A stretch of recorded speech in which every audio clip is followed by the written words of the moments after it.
In today's video, we're going to try and fix this stove.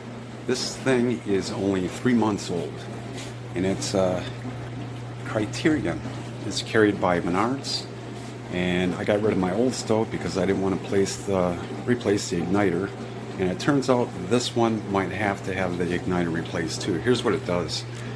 When you use the oven and you go to preheat it, after a short time, it'll start saying air. Alright, I'll pause the video. Alright, here's what I get. Air 2, that came on after about, say, 2 minutes. So I'm going to unplug it. Now I called customer service, that's in the back of here, and they said here's the number.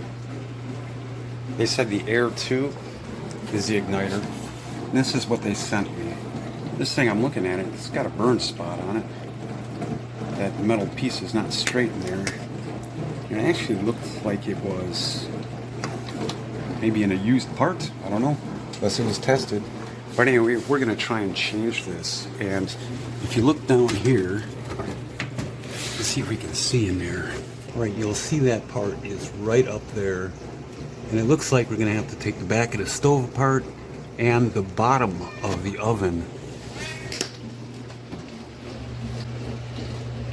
And there looks like 4 screws, 2 in back, 2 in front, although these front ones might not have to come out.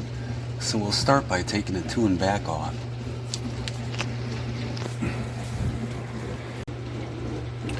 Alright, all 4 screws did have to come out. As you'll see, I got the oven laying on so it's plugged back in, but if you look here, it's going to be these top 2 screws that have to come out to replace that part, and then the wires actually go through the back of the stove. So I'm going to pull this thing out and see what that looks like. Alright, here's the back of the stove. There's 9 screws that got to come out. So let's take them off and see what it looks like. To remove the panel, you have to pull the top part out and then kind of lift it up because there's these tabs that hook on here. But you'll see the wires coming through here. Alright, this one has an extra connector piece, which my replacement one does not. And if you follow it up, it plugs right here into the circuit board. So we're going to just simply replace the part. Alright, I got it out. These 2 little screws were just a bear to get out. And here's the old one. It's all loose in there. The thing really looks burnt up. But anyway, this has this little shield on the top of it. And this is what the screws screw into. So it's going to be really tricky getting it back in there, because you actually have to put that on like that, slip it behind the bracket that's in there just to screw it back in. It's going to be hard to do. Alright, that wasn't too bad getting in.